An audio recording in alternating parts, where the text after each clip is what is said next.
Mwenyekiti wa halmashauri, mkurugenzi wa halmashauri, mwakilishi wa rasi, mwakilishi wa RS, madiwani, wakuu wa idara na wageni waalikwa, na wasalimu kwa jina la Jamhuri. Kwa jina naitwa CPA Victoria Hermes, nawakilisha ofisi ya CAG. Kwa niaba ya CAG na SEA wa mkoa wa Pwani, naleta pongezi za dhati kwa mwenyekiti wa halmashauri na baraza lako kwa kutekeleza majukumu yenu, pamoja na mkurugenzi wa halmashauri na timu nzima ya management, pamoja na watumishi mmoja mmoja kwa kutekeleza majukumu yenu, pamoja na kuhakikisha taratibu, miongozo, kanuni na sheria za usimamizi wa rasilimali fedha zinatekelezwa, na pamoja na kuhakikisha hesabu zinaandaliwa vyema na hatimaye kupelekea halmashauri kupata hati safi.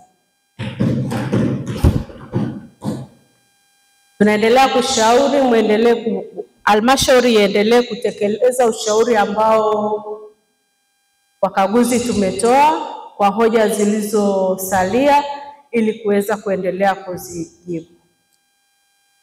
Ila pia ofisi ya CAG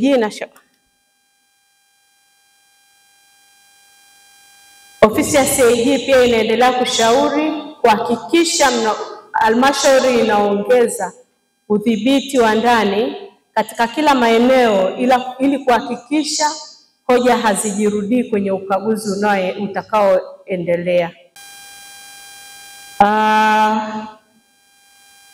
Kuongelea suala la mheshimiwa diwani alilozungumza kuhusu hoja ambazo tunatoa ambazo tunasema halmashauri haihusiki. Ya kwanza tuseme kwamba hii ripoti yetu haiishii hapa, inasomwa na serikali yote, ila pia kwa sababu kama ni issue ya watumishi, hapa ndo pana tatizo la watumishi kwamba hawatoshi. Tunaandika hapa hoja, lakini pia halmashauri inatakiwa ifuatilie serikali kuhakikisha wanapata kibali na kuhakikisha wanapata watumishi wa kutosha. Na kuhusu sheria ya uteketezaji au hiyo sheria ya magari ambayo ni mabovu, sisi tunaangalia sheria inasemaje, ilitekelezwa. Kama haijatekelezwa ndo tunashauri ili halmashauri itekeleze. Ndio maana kwenye hoja tunakuwa tunasema halmashauri ihakikishe inapata kibali ili kuspeed up uteketezaji wa hizo, kufanya mnada kwenye hizo magari chakavu.